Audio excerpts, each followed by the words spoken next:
네, 안녕하십니까. 신백훈 정익학당 발글정 도울릭 밝은 도움 주는 교육을 하는 학당이라는 뜻입니다.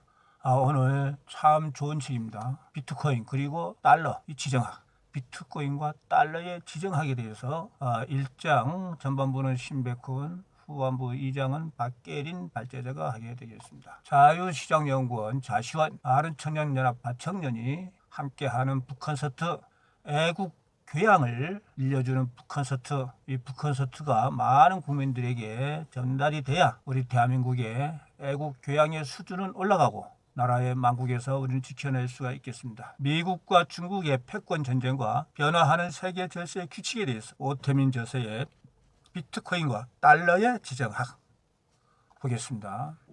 예, 지정학 우리 방송을 보는 내 손주들도 해가지고 지정학을 항상 4개국어로 정익학당에서는 언어를 알아보고 있습니다. 자, 우리 손주 여기 지정학은 뭐냐? 땅지 정사정 배울 학인데 영어로서는 지오팔라텍스, 일본 니혼고로는 치세이가쿠 학자가 가쿠입니다. 가쿠.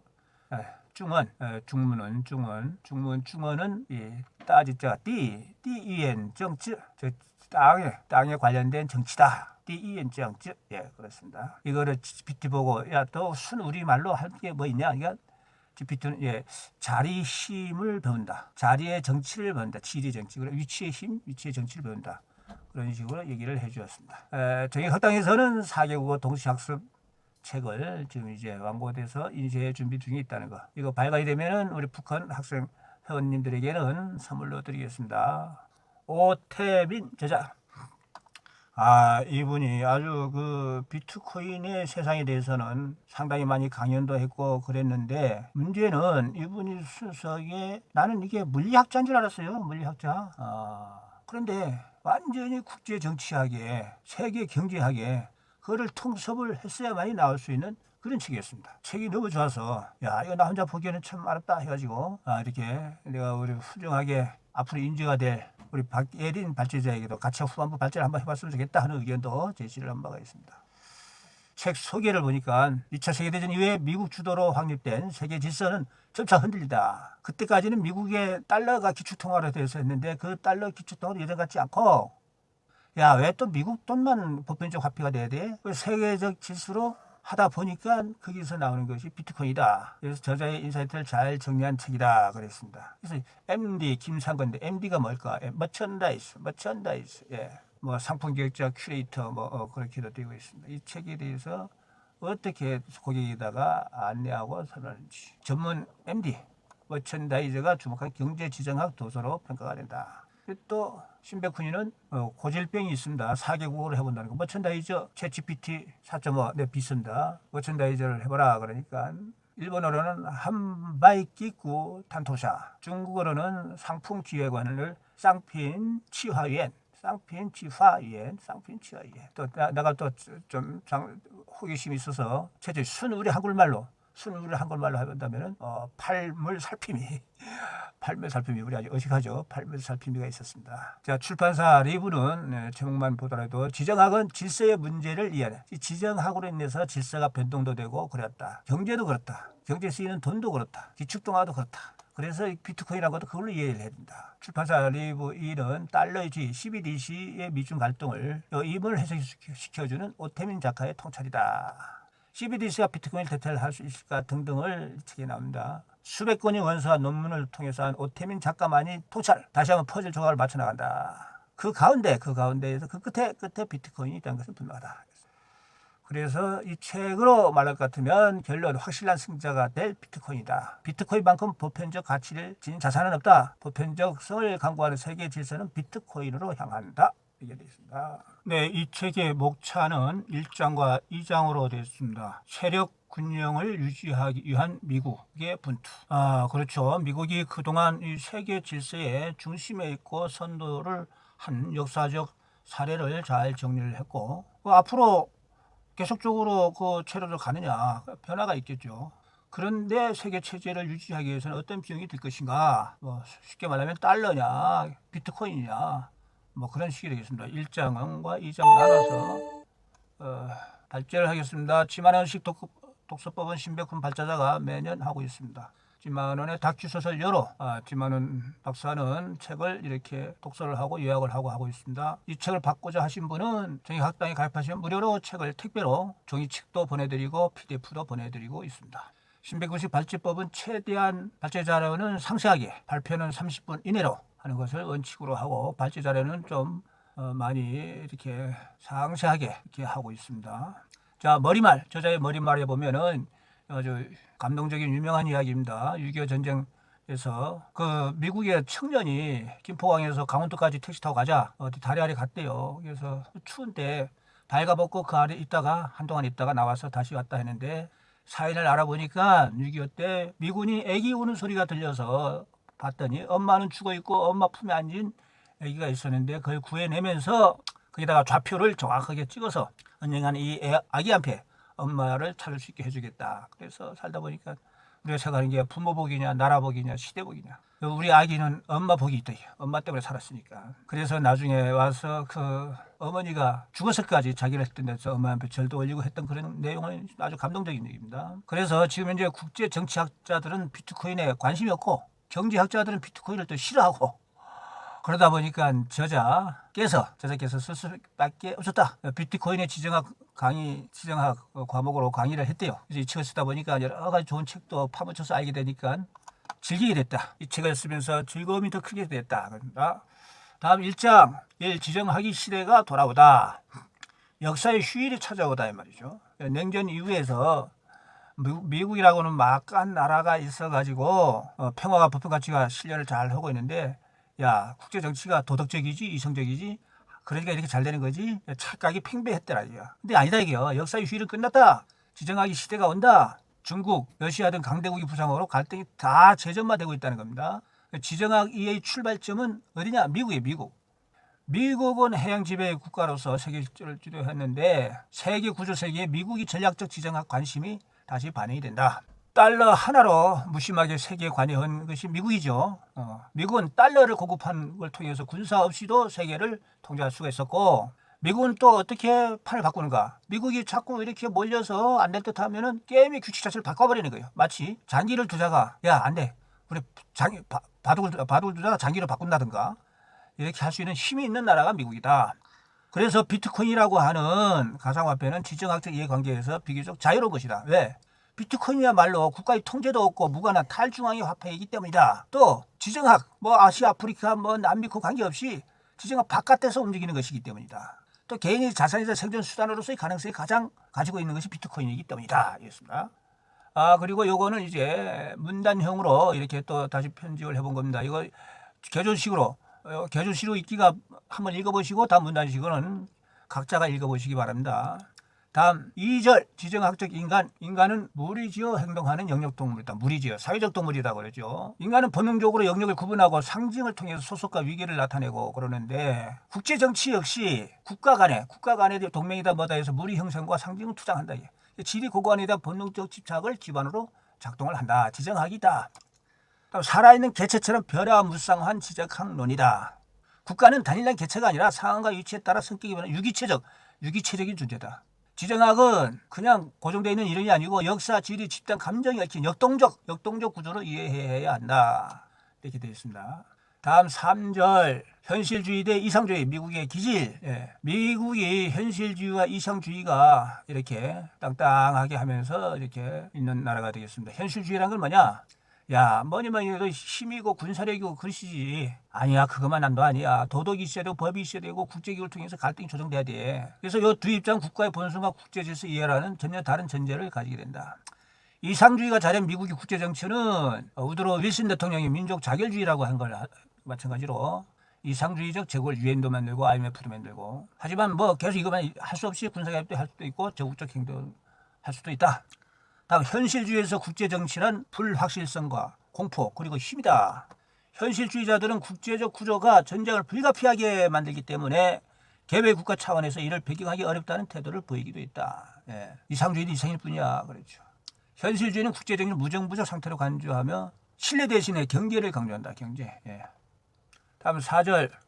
전투적 자유주의. 미국이 세계 질서는 개인의 선택권을 지지했다. 특히 트럼프 반대 진영의 지식인들은 내면화된 자유주의를 상당히 전투적 개인 선택권 제약 행위를 극복하기 위해서 전투적이 되고 그 어떠한 수단도 허용된다는 정치적 공격적인 태도를 견지하고 있다. 그러나 아이러니하게도 미국이 세계 질서를 위협하는 개인의 선택권은 민주화 산업화된 사회의 지배 이데올로기는 바로 인간의 개체성을 극대화할 수 있는 개인의 폭넓은 선택권. 이는 정말 놀라울 정도로 특이한 일인데 1년을 안 그래왔다. 네. 그냥 힘으로서만 지금까지는 해왔다. 자유의 확산은 기존 질서에 대한 반란도 촉발하고 트럼프, 머스크는 모두 개인이 만든 질서 붕괴의 결과로도 해석도 될 수 있고 그렇게 아이러니하기도 된다. 트럼프를 당선시킨 원동력은 자국의 이익이다. 자국의 이익. 미국 우선주의 아메리카 퍼스트를 내세워가지고 국경, 주권, 전쟁까지 회복을 외치며 유권자의 지지를 얻었다. 네. 다음 5절 미국이 주도하는 세계 체제의 두기둥. 네. 미국이 만들어낸 세계 질서의 모습은 2차 세계대전 후에 세계 질서를 설계했죠. 그래서 나온 것이 브레튼 우주 체제. 브레튼 우주 체제가 뭐냐? 딱 한 줄로 얘기해보면 달러 중심의 선후 국제통화 질서다. 그것도 만들고 IMF도 만들고 가토도 만들고 즉 군사력이 아닌 경제 규칙을 통해서 영향력 행사를 목표로 한 것이 미국이었다. 미국은 국가의 주권을 중시한다. 미국 주도의 질서는 1648년 베스트 8년 조약, 이게 뭐냐면 국경 존중 내정 불간섭을 계승해야 된다. 또 공급 사슬망이 지구적 규모다. 세계화된 공급망은 단일 국가 통제할 수 없는 지구적 규모로 세계화가 됐다. 세계화. 3목 영국의 제국주의와 부딪힌 미국의 이상주의. 19세기 제국주의 시대에는 19세기는 제국주의 시대의 황금기다. 영국은 세력균형 유지를 위해서 세계 평화를 도모하는데 제국주의로서 다 했다. 그런데 영국도 보니까 외국에다 채권을 많이 빌려줬는데 뗄 수 있는 위협이 있기 때문에 제국주의에 투자한 채권을 보고는 이걸 보호하기 위해서는 막강 군사력의 유지가 필요했다. 그러다 보니까 영국의 현실주의, 미국은 챙겨던 아주 이상주의죠, 도덕주의죠. 미국은 영국의 식민 제국주의와 가치 충돌을 하게 된다. 그런데 또 아이러니한 거는 미국은 이상주의적 민족 자격권을 강조하면서 식민체제 비판적 입장이고 했는데 냉전 이후에 미국 자신이 제국적 이상주의로 변질 위험도 내포되어 있다. 다음 6절 한국전쟁 이야기가 나오네요. 새끼도 못 얻는 수망아지. 일본에 대한 전략을 바꿔버린 한국전쟁입니다. 미국은 테르만 대통령은 소련이 이게 너무너무 공산주의가 커가니까 이거 안 되겠다.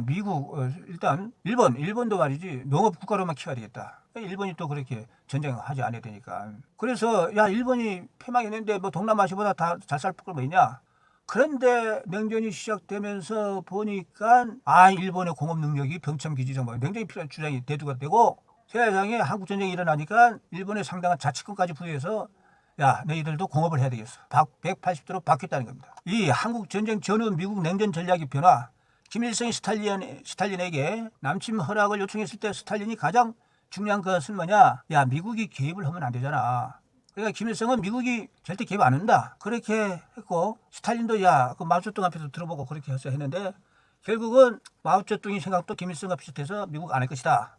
그런데 전쟁이 막상 일어나는 거 보니까 미국이 중국이 공산화에 대해서는 별로 신경 안 썼지만 한국만큼은 방공전선 강화를 했고 그러다 보니까 중국과 소련을 완전히 공산주의 연대 세력으로 해서 적대 세력으로 감지하기 시작했다. 거대 유럽이 탄생과 미국과의 동맹.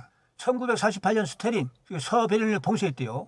그래서 서베를린이 미국, 소련, 영국 4개국 분할로 점령이 되고 서베를린이 200만 명이 살고 있었는데 스탈린 생각에는 봉쇄해버리면은 차마 미국이 무슨 방법이 있겠어? 게임상 소련이 절대 유리해. 그렇게 했지만은 미국은 그 하기로만 평가됐던 서베를린의 공수작전, 수송기의 석탄, 식량, 사탕까지 200만 명 도시에 먹여 살리기로 했다. 그러나 이 작전이 미국이란 나라의 이미지를 높여주고 반대로 스탈린의 이미지는 추락했다. 서해 베를린 봉쇄 공수작전은 미국이 이끄는 유럽 동맹을 탄생시킨 상징적인 사건이 되었다. 이 책을 봐서 너도 또 옛날에 듣기도 했던 이야기인데 다시 듣게 되었습니다. 한국전쟁으로 일어난 미국의 예상밖 분열. 한국전쟁 때문에 일본도 미국이 최전방 병창기지로 자리매김했고 한국전쟁이 길어지자 국론 분열, 정치적 피로감 이렇게 많이 나왔죠. 그래서 고립주 우리만 살자 하는 거와 반공 이념 해야지 충돌이 됐다. 세목 5번에는 아무도 지정학적 이득을 얻지 못한 한국전쟁. 한반도 전선 1951년에 교착이 된 후에 3년 동안인데 1년 안에 교착이 되고 2년 동안은 그냥 교착만 됐는데 그때가 더 많이 죽었대요, 사람이. 그러니까 트루먼은 중국 북한이 말을 안 들으니까 메가더대로 그냥 중국이 핵무기 쓸 수도 있어. 그렇게 하려고 했는데 스탈린이 반대를 했고 스탈린이 휴전에 반대했대요. 그래서 스탈린 죽고 나서야 6.25 전쟁이 휴전 상태로 됐다. 이렇게 되어 있습니다. 그래서 저자는 수망아지가 새끼도 못 얻는 전쟁이라고 아무도 이런 게 없다. 예, 얻은 게 없다. 다음 7목 베스트팔렌 평화조약 세계 질서에서 도덕을 제거하다. 2차 세계대전 이후에 세계 질서를 본 베스트팔렌으로 회귀했는데 당시 미국이 한국전쟁에 참전한 것을 보고 소련, 중국, 북한이 절대 안 해. 절대 참전 안 할 거야. 오판할 정도로 다 뭐 H9 해가지고 다 물러났는데 참전이 했다 이 말이죠. 즉 미국은 보편주의적 질서이지만 현실은 주권 정준 중심으로 회귀했다. 세력 군영과 자국 중심 질서로 다시 정렬했다. 그런 겁니다. 베스트팔렌 조약의 원칙을 재확인하는 움직임과 유사하다. 2번 유럽이 다원적 국제 질서가 성립된 과정. 유럽 다른 문명과 달리 다자주의적 세력 균형을 추구하는 데 있어서 베스트팔렌 조약이 역할을 한다. 보편주의 대 베스트팔렌 질서. 베스트팔렌 조약이라고 하는 것은 국가 주권과 국경 존중을 국제법의 원칙으로 처음 세운 조약입니다. 다음 베스트팔렌 조약을 무시하는 지역 충돌. 현실은 다자질서 각국 주권이 존중인데 질서의 정당성과 힘인데 모두 지지받지 않은 지역에 바로 충돌이 된다. 국경까지 허물어버린 유럽이 보편주의 1997년 생겐조약 이후 행국 시민들은 여건 없이 자유로이 국경을 넘나들 수 있게 되었다. 위험한 보편주의 난민 문제를 전파했다. 이후 유럽은 난민 문제. 영국도 이슬람 난민 때문에 영국 사회가 저렇게 힘들고 그래서 이게 참 현실주의와 이상주의는 이게 어려게 답이 조화가 있어야 되는데 그런 생각이 들었습니다. 다음 8절 베트남 전쟁, 한국 전쟁의 교훈을 잘못 적용한 사례다. 한국 전쟁과 달리 모두가 결정을 주저한 베트남 전쟁. 김일성이 첫 단추를 잘못 끼웠다는 거죠. 김일성은 원래는 38선 인근 총격전을 유발하고 일부러 싹 북한 쪽으로 도망났다가 남한이 공격했다는 거 핑계로 다시 밀고 내려올 전략을 세웠던 거예요. 그런데 뭐 내려오자마자 파죽지세로 내려버리니까 명백한 침략이 되어버리면서 이렇게 하자는 거는 스탈린이 꾀가 좋아요. 야, 명백한 침략이 돼버리면 미국이 참전할지 모르니까 왔다가 마다 물려놨다가 그래. 그랬는데 미국이 스탈린 세계는 세계 여론 의식에서 미국이 체면 지켜주면서 남침을 하기로 했다는 것이죠. 참 어마무시하죠. 섬뜩합니다. 무섭습니다. 미국 줄기차게 베트남 개입을 이겨나가라. 트루먼서부터 닉슨까지 미국 행정부는 점진적으로 개입 시위를 높였고 미국과 베트남이 한국전쟁을 이용한 방식을 보면은 미국은 공산주의 확산 차단을 명분으로 했고 그런데 북베트남과 베트콩은 한국전쟁이 38선 교착 모드를 장기전 전략으로 구사했다. 그러니까 좀 오래되다 보니까 미국에선 반전 대목으로 나오고 그런 거죠. 베트남이 지정학적 특성을 몰라서 실패한 베트남 전쟁. 베트남은 지형상 후방이 불분명하고 게릴라전이 용이한 구조였다. 그런데 미국은 한반도 통일난 전략을 해서 지정학 차이를 간과했다. 그런데 호찌민이라든가 이런 사람들은 미국이 전략을 허점을 찔렀다. 다음 9목 미국이 이상주의가 베트남의 공산화를 앞당기다. 이 목을 보면은요, 똘똘 뭉친 북베트남, 혼란스러운 남베트남. 핵심 내용을 이렇게 해보면은 북베트남은 명확한 목표와 통일된 지휘체계를 가지고 똘똘 뭉쳤고, 남베트남은 내부 권력 투쟁, 부패, 종교 갈등으로 국가체계가 매우 불안정했고, 반공이라는 이상주의적 신념에 따라 무조건 미국은 지원을 계속해줬고, 그 베트남 정권은요, 남베트남 내에 반발 부르고 정권 붕괴를 초래했어요. 지지만 받다 보니까. 자주국방을 안 해요. 우리 박정희 대통령은 그래서 자주국방 했잖아요. 우리 방위시도 내고. 원래 하면 그런 게 없었습니다. 미국은 현실은 민주주의가 아닌 부패와 무능의 체제를 유지시키는 결과가 나왔다. 미국이 지원하자마자 다 주관해서 뇌물로 사라지고 그랬습니다. 결과적으로 미국의 이상주의는 남베트남을 약화시키고 공산에 대한 저항력을 무너뜨리는 역설적 결과를 초래했다. 즉 발제자가 정리를 한 걸 보면 베트남 전은 미국이 이상주의가 현실 정치와 문화적 조건을 무시했을 때 어떤 결과가 나타나는지를 보여주는 사례이며 이는 오늘날 비트코인이라는 새로운 질서 역시 이상과 현실 사이의 긴장, 이상과 현실 사이의 긴장을 어떻게 조율할 것인가라는 문제에 직결된다고 보는 것이다. 국익우선 현실주의 대통령에 대한 반감. 현실 대통령 닉슨과 베트남 전쟁. 베트남 전쟁을 닉슨 대통령이 다 한 걸로 알고 있는데 그 전에 아이젠하워, 케네디, 존슨 대통령 다 한 거거든요. 그래서 맨 마지막에 이제 닉슨 대통령이 다 덤터기 쓴 겁니다. 자유주의 미국과 서구의 대화. 베트남 전쟁에 대한 반대는 전후 베이비붐 세대인데 세상에 이제 미국에서도 또 서구에서 대학들이 이제는 반전 하다 보니까 이때 미국도 미국 대학 미국이 이상주의 해방으로 자리매김할 때가 이때 반전 데모할 때였다. 였습니다. 대한민국도 미국도 하여간 그런 과정이 있었다. 다음 11절 중국을 끌어안고 냉정히 판을 바꾸다. 그래서 미국은 어떻게 되냐. 미국과 중국은 일본에서 열린 탁구 대회에서 저원라이 준내죠. 미국 탁구 선수들 중국에 초청한 것이 계기가 됩니다. 그래서 그때 당시에 핑퐁 외교, 핑퐁 외교 뭐 그런 얘기가 있었습니다. 중국의 포용 전략이 더디었던 거는 중국을 끌어들이려고 하니까 야 우리 옛날에 한국 전쟁 당시에 중국 때문에 얼마나 많이 죽었어. 그 원한이 있었죠. 그거를 다스리고 하다 보니까 늦을 수밖에 없었다. 예, 베트남 전쟁 속에서도 중국 기업 가능성을 과대평가해가지고 불신이 있고 그래서 중국과 소련을 대하는 닉슨 정부의 전략은 중국 소련 국경 분쟁은 닉슨 대통령과 국가모 키신저가 포장해 했던 결정적인 기회다. 중국과 소련이 국경 분쟁을 한 것을 틈을 탔다. 중국과의 대탕도가 불러온 결과 지정하기야말로 바꿀 수 없는 한 나라의 운명이란 말이 있다. 그렇죠. 왜 개인은 이사로 갈 수 있는데 국가는 이주가 불가능하기 때문에 그렇습니다. 12절 중국 소련을 막다. 소련식 뒤에 쓰면 덩사평이가요. 부총리 타이틀 달고 미국 순방하고 오는데 뭐 농구장 가고 농구 선수 만나고 코카콜라 펩시 GM 가서 뭐 선진국 배우고 싶다는 온갖 쇼를 다 했습니다. 사실 덩사평 생각보다 잔인한 사람이에요. 잔인한 사람. 왜? 천안문수에서 뭐 10,000명이 생각 죽였잖아요. 서구 세계는 그게 잔혹하면 아주 당황했죠. 또 두 번째 캄보디아를 둘러싼 중국과 소련의 힘겨루기. 덩사평은 베트남의 야망이 캄보디아에서 멈추지 않고 태국과 동남아 받을 정도가 있으니 이걸 막아야 된다. 그래서 베트남이 자기네들 통일한 다음에 캄보디아도 태국도 막 공격하겠다고 이제 호시탐탐하는 거를 이제 막는다. 3번 결국 소련의 해양 진출을 저지한 중국. 소련의 해양 진출. 소련의 야심은 같은 공각과인 중국에 의해서 저지됐다. 해양에서의 소련 확장을 적극 차단. 그래서 소련의 해양 진출 야망에 실질적 제동을 건 것이 미국도 있지만 중국이었다. 다음 13절 1989년 천안문 사태 중국이 친 사고를 미국이 처리했다. 제목에서 아주 의미가 느낄 수가 있겠습니다. 중국의 포용 정책으로 다가간 미국. 닉슨은 대중국 전략 목표를 자국 중심의 팍스 아메리카노로 끌어들이자 했던 것이고 두 번째는 그러다 보니까 점점 소외도 약해지는 것이 소련이었고 미국 중국 포용 전략은 유했다. 그래서 미국은 자유적 리더십을 유지하면서 결국은 소련을 해체를 할 수가 있었다. 다음 3. 미국을 등돌리게 한 중국의 천안문 사태. 이렇게 됐는데 베를린 장벽이 붕괴된 해에 그보다 앞서 중국이 천안문 사태가 있었는데 중국 공산당이 민주화 시위대를 무력 진압해서 천안문 사태가 발생했고 그러다만 미국에서도 중국 안 되겠어. 회의적 여론이 있었고 도덕적 정당성을 상실했기 때문에 외교적 부담으로 됐다. 그러니까 부시 중국을 놓고 두 번째 대통령을 했다. 이 부시 대통령은 중국을 감쌌어. 어떻든 간에 중국을 잘 내서 소련을 또 제어를 해야 되기 때문에 그런데 정치적 대가를 치렀죠. 무명 클린턴 대통령의 재선에 실패를 했다는 거. 다음 5절 미국과 중국 대탕전이 계속될까? 미국 중심 민주주의 민권을 탱크로 밀어버린 국악무도한 중국 정부를 수렁에서 건져준 것이 미국이다. 그래서 천안문 사태 이후에도 현실주의적으로 양국 간의 관계가 유지가 되고 중국이 시장 가치가 워낙 넓고 하니까 전략적 위치를 외면할 수가 없었다. 다음 14절 중국과의 결별 이익이 바뀌면 생각이 바뀐다. 중국 MFN에 대한 미국 정부 입장. MFN이 Most Favored Nation, 최혜국 대우. 미국이 중국에 대해 최혜국 대우 다 해줬죠. 이것 때문에 중국을 많이 키워준 거예요, 미국은. 그런데 중국은 규제는 피하고 혜택만 누리겠다. 미국 기업들의 기대는 뭐 이렇게 잘 살고 하면은 자유주의 되겠지 했는데 우선 중국에 투자한 외국 기업들이 지배 구조를 아예 제한했어요. 절대 20% 내지 30% 이상 안 된다. 그리고 지식재산권은 다 풀어줘라. 그리고 기술 강제가 아니야. 안 하면 기술을 훔치기도 하고. 참 이런 식으로 해야죠. 그리고 세 번째는 이제 중국의 시대가 온다. 중국의 지도급 인사들은 힘이 세지니까 힘을 감추는 거예요. 힘을 감춰라. 덩사평이 유행했죠. 유명한 도광양해. 감출도, 삐광, 기를양, 금은매. 그렇죠.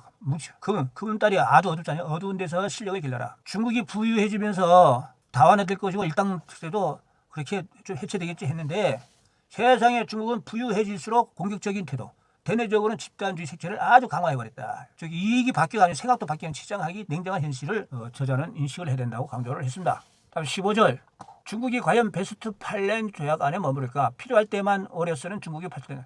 이거요 필리핀 그 섬도 뭐 하고 그거 하니까 필리핀이 국제사법재판소에다가 상설출판소에다가 그러잖아요. 그러니까 필리핀이 이겼어요. 그런데 중국이 이를 무시했어요. 참. 그리고 미중 하는데 미국의 닉슨과 키신저가 갔는데 황제 알련 식으로 마오쩌둥이가 뭐 황제죠. 사전에 일정도 없이 갑작스레 그냥 베푼다는 식으로 했는데 그거를 보면서 키신저는 보니까 마치 과거의 황제 알련을 연상시킬 정도로 그 중국이 교만하고 오만하고 하더라. 자, 이게 마오쩌둥과 닉슨의 처음 손잡는 장면이고 이거는 영국의 특명대사, 영국 왕의 특명대사가 중국 황제 알렌을에 가니까 처음에는 300호두배 머리를 이마에 땅바닥에 박으라고 한 거를 영국 대사 도저히 그건 못하겠다. 그래서 서로 접점한 게 무릎 꿇려가지고 이렇게 종이를 올리는 거. 황제는 배벌뜨기 황제는 누워있고 이런 겁니다. 이런 것이 국제정치다. 베스트 팔렌 조약이 뭐냐? 베스트 팔렌 조약은 주권 중심 국제 질서의 내용인데 이거는 회원님들 한번 읽어보시기 바랍니다. 16절 트럼프 현상의 대도 불만의 계절. 트럼프 당선이 상징하는 것들은 여러 가지 측면에서 충격을 줬는데 그건 뭐냐? 상징과 문화. 그런데 트럼프 대통령은 연설을 하면서 그냥 뭐 외교가 그냥 뭐될 줄인데 절대 안 했고 외교 정책만큼은 연설과는 달리 미국 전통을 이어받았기 때문에 여러 사람들을 안심시켰다. 거대한 제조업 시장을 내줍니다. 그냥 미국은 엄청난 자기네 제조업 시장을 중국, 한국, 일본, 특히 중국에 많이 넘겨줬죠. 또 세 번째, 뭔가 잘못되고 있는 거 아니냐 하는 인식이 트럼프를 당선시켰다. 트럼프는 노동자들에게 자주 했던 말이 내가 당신들의 목소리다. I am your voice. I am your voice. 그리고 엘리트들이 다 망쳤다. 그래서 트럼프의 당선 시스템 전체에 대한 경고이자 기존 정치에 대한 심판이었다. 17절, 일본, 미국의 고립주의를 깨우다. 이게 보십시오.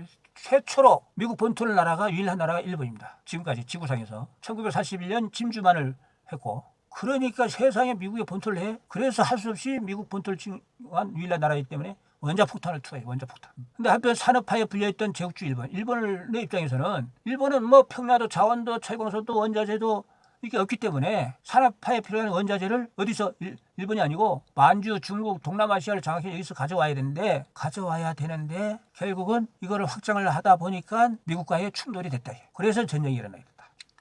미국과 공동으로 중국에 대응하는 일본. 그런데 이제는 중국 견제라는 미국의 구상에 적극 합력하기 위해서 방위력을 꾸준히 증강하고 영내에서 미국의 조력자 역할을 장려하고 있다. 일본은 미국과 중국과 균형을 맞춘 아시안의 핵심 지정학 행위자로서 자리를 잡았다. 네 번째 보면 2차 세계대전 이후에 일본 1954년 그러니까 한국전쟁이 끝나고 난 다음에 일본은 평안부에 따라 군대가 없기 때문에 야 그래도 자위대로 자위대가 말장난인 것 같아요. 자위대 군사적이지만 자위대 공격을 받았을 때에만 최소한 방위력을 행사한다. 그래서 미국은 태평양전에서 소련에 대한 압력을 각오하는 데는 일본과 한국이 같이 해줘야 되기 때문에 야 일본도 자위대 만들어 그렇게 한 것 같습니다. 1990년대 이후에 일본에게까지 해외 파병을 요구를 했대요. 걸프전 때 일본이 돈만 보내자 우리는 전혀 못하니까. 미국 좌에서는 난리가 난 거예요. 그 이후에 육상 자위대가 유엔 평화유지, 캄보디아 파병 등 자위대 해외 활동이 확대가 됐다. 여섯 번째, 한반도의 지정학적 의미. 미국이 가장 원하지 않는 것은 중국과 일본이 손잡는 거야. 그렇죠. 중국과 일본이 손잡으면 그렇죠. 중국과 일본이 손 안 잡을 것 같은가요? 국제 정치를 모르는 거거든요. 또 일본은 자기네 나라를 살릴 일 있으면 의리고 뭐가 없는 게 일본 아닙니까? 그래서 가까운 미래에 손잡을 일은 뭐 크진 않지만은 이 워낙 중국하고 일본이 가까우니까 상상을 해봐야 된다. 중국, 일본이 참 가까운 위치, 지정학으로 가까우니까 통합적으로하는 힘이 강하다. 이게 지정학이다 하는 겁니다. 네. 다음 18절. 마침내 고립주의 전성시대가 다가오는가. 미국은 계속 고립주의를 고집할 수 있을까? 미국이 세계에서 앞서 나가는 건 좋은데 세계 경찰로서 세계 곳곳에서 전쟁도 하고 하니까 미국 국민이 필요해. 너무 피곤해. 이제 우리끼리만 하자. 그것이 점차 넘어가고 고립주의가 미국을 이제 휩쓸고 있다. 그러다 보니까 고립주의는 하긴 한데 어떻게 방법이 좋은가. 그래서 전략이 미국 해양 세력은 대륙 세력이 아니고 해양 세력은 거점을 지배. 거점이 어디 섬이라든가 이게 고정된 항공모함 아닙니까? 저를 구사한다. 그래서 대륙 세력은 영토 확장하고 실질적 지배를 하는 영역을 하는데 안 그렇다. 대륙 세력처럼 안 하고 대신 급소를 확보해서 항행의 자유를 유지하려고 하는. 그래서 미국에 관심 가지고 있는 지브롤러 해협, 수에즈나 호르무즈 해협, 말라카 해협 등 대표적인 급소로 하고 있다. 미국의 요새화 전략이 동아시아에서는 가능하다. 미군 기지 동맹국, 즉 전진 배치 전략과 고립주의가 양립 가능한 지역이 요새화 전략이다. 이런 얘기를 하고 있습니다. 여기까지 전반부를 했고요. 다음 후반부 19장부터 39장까지는 박계림 발제자가 하겠습니다. 발제자 이 책을 보면서 감상은 세계 질서다, 위치다, 힘이다, 지정학이다 하는 게 세계 질서는 누가 만드는가, 누가 지탱하는가, 우리는 어디에 있는가. 이걸 가지고 유교 철학도로서 공자님은 무슨 교훈을 주고 있을까. 이게 지위가 없으면 걱정하지 말고 설 자리가 없으면 걱정하고 사람이 알아주지 않으면 걱정하지 말고 알아줄 만한 사람이 되도록 힘쓰세요. 또 중용인은 얘기했습니다. 군자는 자기 자리에 충실하게 행동하고 바깥시길 탐하지 않는 질서란 욕망이 대상이 아니라 감당이 책임이자 도리, 패권을 가질 수 없다면 질서 속에서 품격 있게 존재하는 방식을 배워야 한다. 즉 비트코인, 달러의 지정학은 이상보다는 구조를, 감정보다는 전략을, 명분보다는 위치 성찰을 우리가 자기 자리에 그 질문을 던지고 우리 책임과 발전시킬 역량은 뭔가 생각해봐야 되겠다는 생각을 해봤습니다. 감사합니다.